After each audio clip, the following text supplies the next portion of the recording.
बहुत पहले की बात है। किसी दूर दराज गांव में, जहां न बिजली थी न सड़कें, बस मिट्टी की झोपड़ियां और धरती की महक, वहीं एक गरीब चरवाहा रहता था। लोग उसे असली नाम से नहीं जानते थे। गांव भर में वह बस बकरियों वाला कहलाता था। वह चुपचाप अपनी बकरियों के साथ रहता, जंगलों में जाता, घास चराता और शाम ढले अपने घर लौट आता। पर उसकी बकरियों में एक अलग ही थी रोशनाई। सफेद रंग की, दूध जैसी उजली, जिसकी आंखों में जैसे कोई पुराना जादू छिपा हो।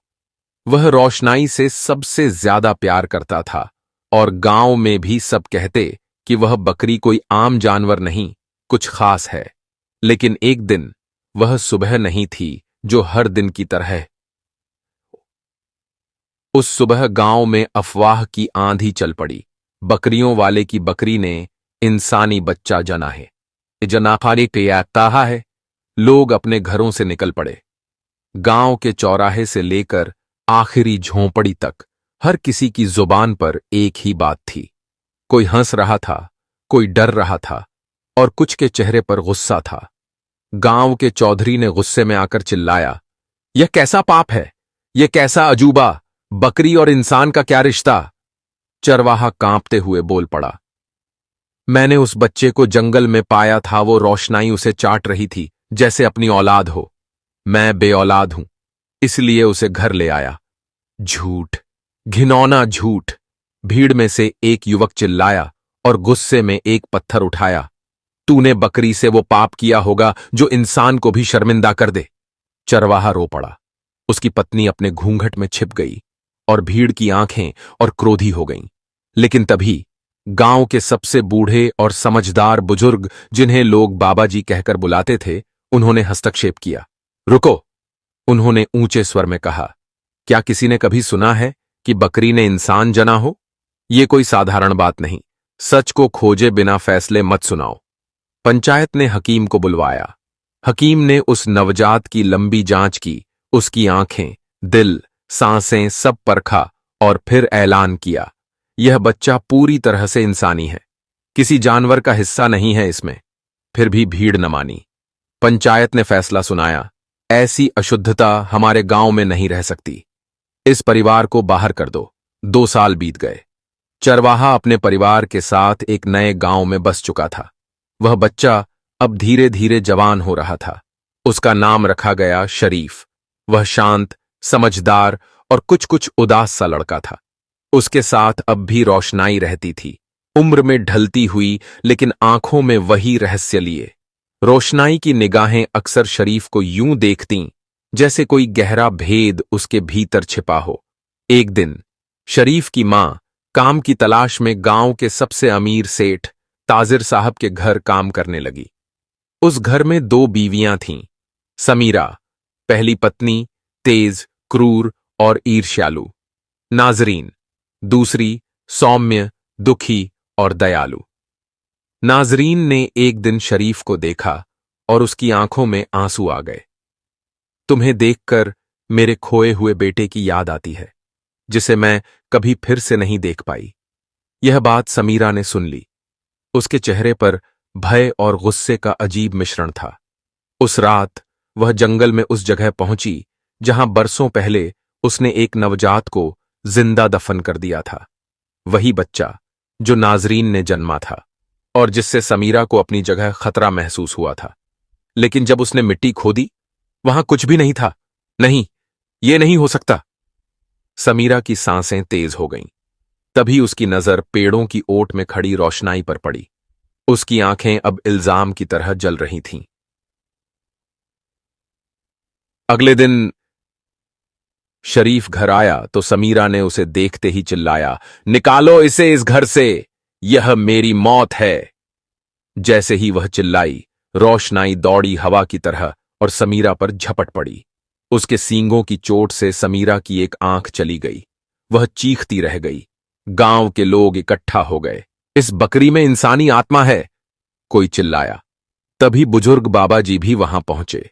उन्होंने रोशनाई की आंखों में देखा और धीरे से कहा, यह कोई आम बकरी नहीं, यह सच्चाई की गवाह है। शरीफ वही बच्चा है जिसे नाजरीन से छीना गया था और इस औरत ने उसे मारने की कोशिश की थी। अब सब सामने था। नाजरीन ने शरीफ को गले लगा लिया। आंसुओं में डूबी उसकी आवाज आई, मेरा बेटा, तू जिंदा है। समीरा को गांव से निकाल दिया गया। ताजिर ने अपने बेटे को गले लगाया। शरीफ को उसका असली परिवार वापस मिला। और रोशनाई, वह अब भी शरीफ के साथ थी, सफेद, चुपचाप और अब पहले से भी ज्यादा रहस्यमयी। वह सिर्फ एक बकरी नहीं थी, वह उस न्याय की गवाह थी जिसने एक मां को उसका खोया हुआ बच्चा लौटाया। बहुत अच्छा।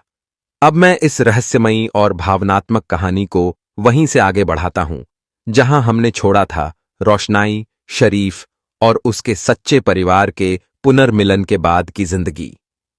आगे की कहानी में अब और रहस्य खुलेंगे, पुराने पापों की परछाइयां लौटेंगी और रोशनाई का असली स्वरूप उजागर होगा। रोशनाई की वापसी। कई महीने बीत चुके थे। शरीफ अब अपने असली माता पिता के साथ खुशहाल जीवन जी रहा था। ताजिर उसे अपने कारोबार में साथ ले जाने लगा था। गांव में लोग उसे सम्मान से देखते थे। लेकिन सबसे दिलचस्प बात यह थी, शरीफ की आंखों में अब वही चमक थी जो रोशनाई की आंखों में हुआ करती थी। एक रात नाजरीन को सपना आया, वह पुराने जंगल में है। चारों ओर धुंध फैली है और वहां एक बूढ़ी औरत गहनों से लदी, झुकी हुई कमर और भारी सांसें लेकर बोल रही है, तेरा बेटा तेरे पास है। लेकिन कर्ज बहार अभी पूरा नहीं हुआ। सपने में ही रोशनाई दूर से देख रही थी। उसकी आंखें अब एक इंसान की आंखों जैसी लग रही थीं, जैसे वह औरत से परिचित हो। नाजरीन घबराकर जाग उठी। यह सब क्या है? उसने ताजिर से पूछा, लेकिन वह चुप रहा, जैसे कोई पुराना राज उसके सीने में दबा हो। उसी हफ्ते गांव के कुएं से एक औरत की लाश निकली। चेहरा पहचान में नहीं आता था, लेकिन उसके हाथ में कुछ अजीब था। बकरी की खाल से बनी एक तावीज, जिस पर अजीब लिपि में कुछ लिखा था। हकीम ने तावीज को खोलकर देखा और फौरन पीला पड़ गया। यह कोई साधारण चीज नहीं, यह किसी बकरी की आत्मा को बांधने का मंत्र है। अब गांव में डर का माहौल बन गया। कुछ लोग कहने लगे कि रोशनाई कोई साधारण जानवर नहीं है, वह एक रक्षक आत्मा है, या शायद कोई प्राचीन रूह जो इंसानी रूप की ओर बढ़ रही है। उधर शरीफ, वह रातों को अब सपनों में अजीब चीजें देखने लगा था। एक पहाड़ी जहां रोशनाई इंसानी भाषा में बात कर रही है। समीरा फिर से दिखती है, लेकिन अब उसकी आंखों में पश्चाताप नहीं, बल्कि कुछ और ही है। और सबसे ज्यादा डरावना, शरीफ खुद को जंगल में एक बकरी में बदलते देखता है। एक दिन एक बूढ़ा साधु गांव में आया। लोगों ने उसे सब कुछ बताया। साधु ने रोशनाई को देखा, कुछ क्षणों तक उसकी आंखों में झांका, फिर कहा, यह बकरी नहीं, यह प्राचीन आत्मा है जो 100 सालों से एक संकल्प की पूर्ति कर रही है। यह आत्मा एक बार इंसान थी, एक मां जिसे अन्याय से मारा गया था। उसकी अंतिम इच्छा थी, मैं हर उस बच्चे की रक्षा करूंगी जिसे मां से छीना गया हो। तब से वह हर पीढ़ी में जन्म लेती है और अब वह अपना अंतिम कार्य करने आई है। लोग अवाक रह गए। तो क्या रोशनाई अब फिर से इंसान बनेगी? एक औरत ने पूछा। साधु ने धीरे से उत्तर दिया, नहीं, लेकिन शरीफ बनेगा। वह अब केवल इंसान नहीं रहा, उसमें अब 2 आत्माएं हैं, खुद की और रोशनाई की। अगर वह रास्ता चुना जो आत्मा चाहती है, तो वह इंसान से कुछ और बन जाएगा। अंतिम मोड़। एक रात रोशनाई ने खाना पीना छोड़ दिया। वह शरीफ के पास आई, अपना सिर उसकी गोद में रखा और उसकी आंखों से एक आंसू गिरा। उसी रात शरीफ को सपने में वह प्राचीन मां दिखी जिसने कहा, अब मेरा काम पूरा हुआ, अब तू मेरी जगह है। तू सिर्फ बेटा नहीं, अब रक्षक है। जहां भी अन्याय होगा वहां तू जाएगा, इंसान की तरह नहीं, आत्मा की तरह। और मेरी याद रोशनाई हमेशा तेरे भीतर जिंदा रहेगी। अगली सुबह रोशनाई मर चुकी थी, लेकिन शरीफ की आंखें अब वैसी नहीं थीं। उनमें गहराई थी, जैसे कोई युगों का अनुभव देख रहा हो। वह बिना कुछ कहे जंगल की ओर चल पड़ा।